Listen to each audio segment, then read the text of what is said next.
5 seconds to go.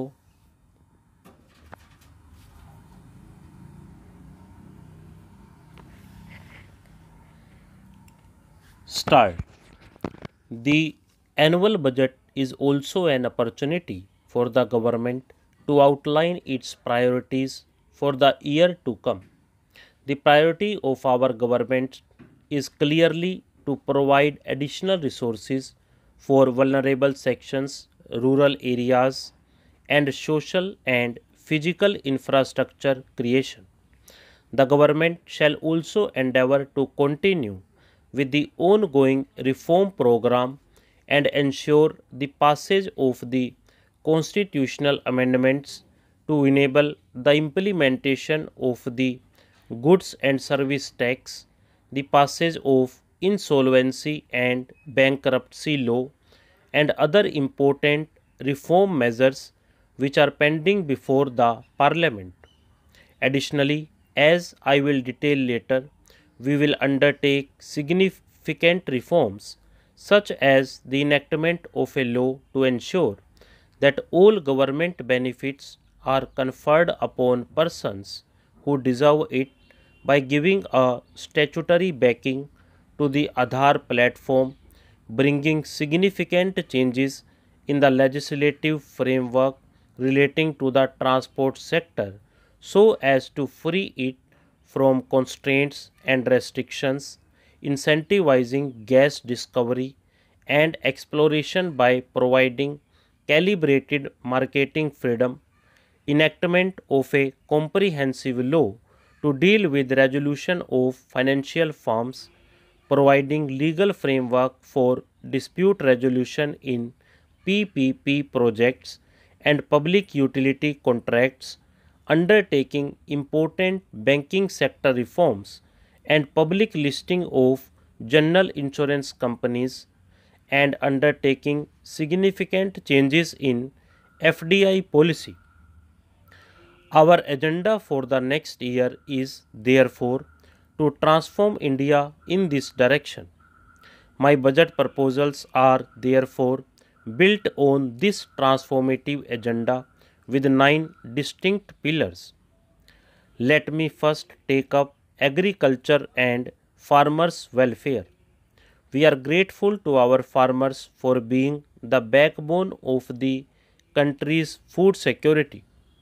We need to think beyond food security and give back to our farmers a sense of income security. Government will therefore reorient its interventions in the farm and non-farm sectors to double the income of the farmers by 2022. Our total allocation for agriculture and farmers' welfare is rupees 36,000 crore. We need to address issues of optimal utilization of our water resources, create new infrastructure for irrigation, conserve soil fertility with balanced use of fertilizer, and provide value addition and connectivity from farm to markets. Irrigation is a critical input for increasing agriculture production and productivity. Out of 141 million hectares of net cultivated area in the country, only 46% is covered with irrigation. The Pradhan Mantri Krishi Sinchai Yojana has been strengthened and will be implemented in mission mode. 28 lakh hectares will be brought under irrigation under this scheme. Implementation of 89 irrigation projects under AIBP which have been languishing will be fast tracked. This will help to irrigate 80 lakh hectares. These projects require rupees 17,000 crore next year and rupees 86,000 crore in the next 5 years. We will ensure that 23 of these projects are completed before this financial years.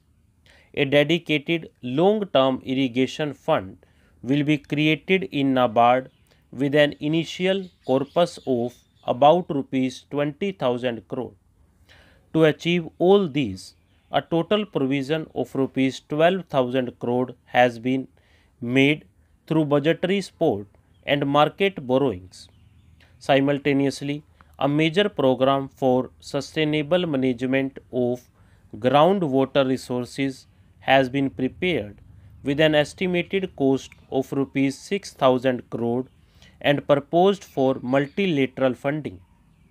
At least 5 lakh farm ponds and dug wells in rain fed areas and 10 lakh compost pits for production of organic manure will be taken up by making productive use of the allocations under Manrega. The Soil Health Card scheme is now being implemented with greater vigor. Through this, farmers get information about nutrient level of the soil and can make judicious use of fertilizers.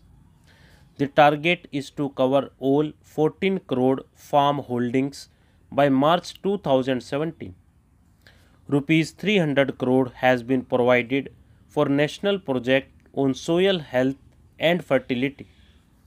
Besides, 2,000 model retail outlets of fertilizer companies will be provided with soil and seed testing facilities during the next 3 years. Fertilizer companies will also co-market city compost, which increases the efficacy of chemical fertilizer.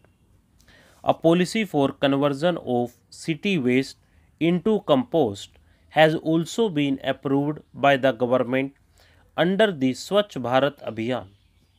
To increase crop yields in rain fed areas, which account for nearly 55% of the country's cultivable land, organic farming is being promoted. Towards this end, the government has launched two important schemes. First, the Paramparagat Krishi Vikas Yojana, which will bring 5 lakh acres under organic farming over a 3-year period. Second, the government has launched a value chain based organic farming scheme called Organic Value Chain Development in Northeast region. The emphasis is on value addition so that organic produce grown in these parts find domestic and export markets. A total provision of rupees 400 crore has been made for these schemes. Access to markets is critical for the income of farmers. The government is implementing the Unified Agriculture Marketing Scheme, which envisages a common e-market platform that will be deployed in selected 585 regulated wholesale markets. Stop.